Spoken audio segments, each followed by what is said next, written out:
인생은 B와 D 사이에 C다 라는 말이 있죠. 얼마만큼 내가 원하는 선택을 해낼 수 있는가, 그게 바로 삶의 질을 좌우합니다. 여러분은 선택의 기준이 있나요?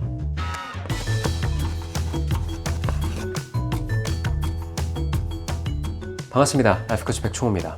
네, 오늘은 꿈은 어떻게 찾는가 6번째 시간입니다. 앞서 언급드린 것처럼 선택을 잘하는 사람은 자기 인생을 원하는 방향대로 이끌어갈 수 있게 됩니다. 그리고 자기만의 가치를 잘 아는 사람일수록 선택을 더 잘하게 되죠. 선택을 잘한다는 건 다른 말로 내가 원하는 인생에 더 빠르고 효과적으로 그리고 더 가까이 다가갈 수 있다는 뜻이기도 합니다. 가슴 뛰는 꿈을 발견하기 위해서도 자기만의 가치를 명확하게 점검하는 일이 그 무엇보다도 중요합니다. 저마다 각기 다른 상황에서 내가 원하는 결과를 이뤄내고 싶으시다면 끝까지 보세요.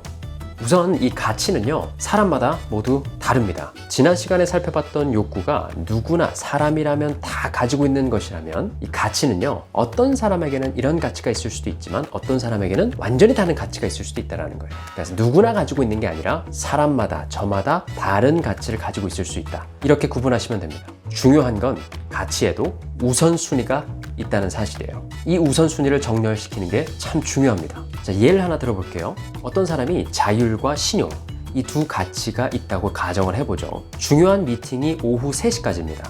자, 이 상황에서 여러분은 그거 조금 늦을 수 있지 라고 생각하시나요? 아니면 1분 1초라도 절대로 늦으면 안 되지 라고 생각하시나요?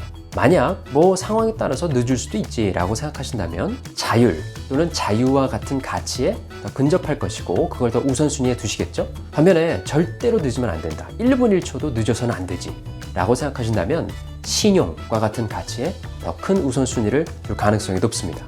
자, 그럼 여기서 질문.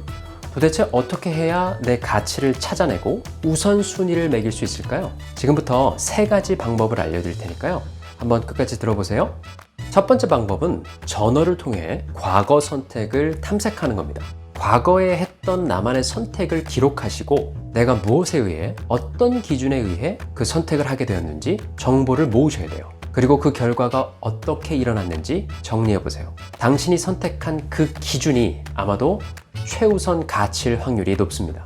호천이 근데요, 아직도 감이 좀 잘 안 오는데요. 네, 그러면 하나 더 말씀드릴게요. 자, 두 번째 방법은 가치 단어를 활용하는 겁니다. 시중에 네이버나 구글 같은 포털 사이트에 가치 단어라고 검색하시면 수많은 형용사나 명사가 등장할 거예요. 그걸 한번 쭉 긁어보세요. 수십, 수백 가지 가치 단어들 중에서 한 20가지 정도로 추려보세요.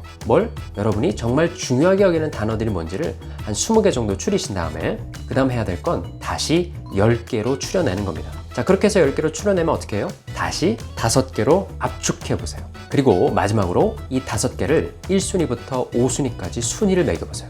자, 아직 끝난 게 아닙니다. 이 순위를 어디에 대입하느냐? 아까 첫 번째 제가 알려드린 방법, 저널에서 내가 모았던 그 선택했던 경험의 정보들 있죠?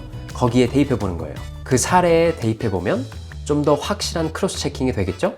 1순위에서 5순위까지 적힌 그 선택의 기준들, 즉 여러분의 상위 가치들이 지난 선택에서 드러나느냐, 그걸 한번 점검해 보라는 뜻이에요. 이해되셨죠? 자, 마지막 3번째 방법입니다. 분야별 가치를 추출해내는 거예요. 지금까지 2가지 방법에 의해서 가치 단어를 좀 선별해 봤을 텐데요, 그게 좀 광범해 보인다. 그러면 분야별로 쪼개서 내가 진정 원하는 것, 내가 진짜 추구하는 것, 내가 절대로 포기할 수 없는 것, 내가 추구하는 것이 무엇인지 가려내 보세요.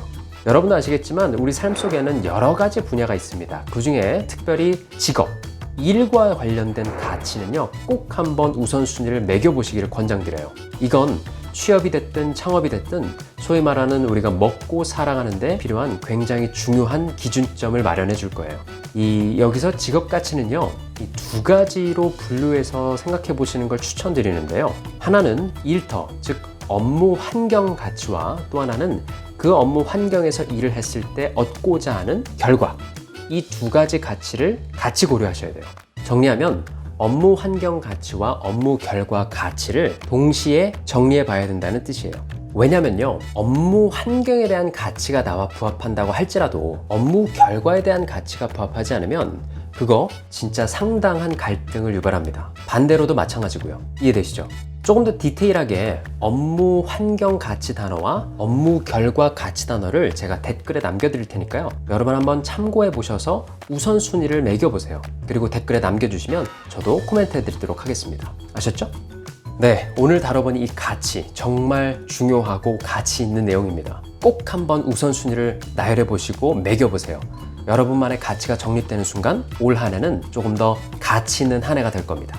오늘 영상이 조금이라도 도움이 되셨다면 구독, 좋아요 부탁드릴게요. 그럼 저는 다음 시간에 더 알찬 내용을 가지고 찾아뵙도록 하겠습니다. 안녕.